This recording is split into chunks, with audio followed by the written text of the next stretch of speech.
1 जून 2024 मध्य रेल्वे मुंबई मंडळाने मुंबई छत्रपती शिवाजी महाराज टर्मिनस येथील फलाट क्रमांक 10 व 11च्या विस्तारासाठी 36 तासांचा मेगाब्लॉक जाहीर केला। परिणामी या शनिवारी मुंबई CST येथील लोकल व मेल एक्सप्रेस गाड्यांची वाहतूक खंडित करण्यात आली। ब्लॉक काळात लोकल सेवा ही मध्य रेल्वे मेन लाईनवर भायखळा तर हार्बर लाईनवर वडाळा रोड रेल्वे स्थानकापर्यंत सुरू होती। प्रवाशांना भायखळा आणि वडाळा रोड स्थानकातून फोर्टपर्यंत पोहोचवण्याकरिता बेस्ट उपक्रमाने मुंबई छत्रपती शिवाजी महाराज टर्मिनस पासून भायखळा आणि वडाळा रोडसाठी विशेष बस फेऱ्या चालवल्या। मुंबई CSMT ते भायखळा रेल्वे स्थानक पश्चिम या दरम्यान कुलाबा आगाराच्या 2 इलेक्ट्रिक डबल डेकर व मुंबई सेंट्रल आगाराच्या 3 Olectra single deck buses JJ उड्डाणपुलामार्गे विशेष फेऱ्यांवर धावल्या। JJ उड्डाणपुलावरून इलेक्ट्रिक डबल डेकर जातानाचा हा पहिलाच योग असावा। नमस्कार, मी आहे गंधर्व पुरोहित आणि आपण पाहत आहात GP ट्रॅव्हल डायरीज।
बसमध्ये गर्दी असेल, पण आश्चर्याची बाब अशी आहे की बस बरीच रिकामी आहे, विशेषतः अप्पर डेक।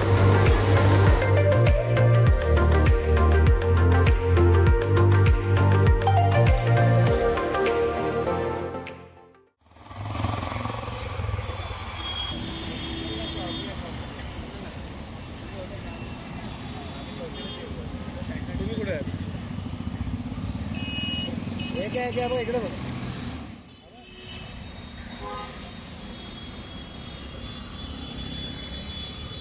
भर दुपारी जी रहदारीच्या रस्त्यावरनं एवढी मोठी डबल डेकर शनिवार करणं हे सोपं काम नाही।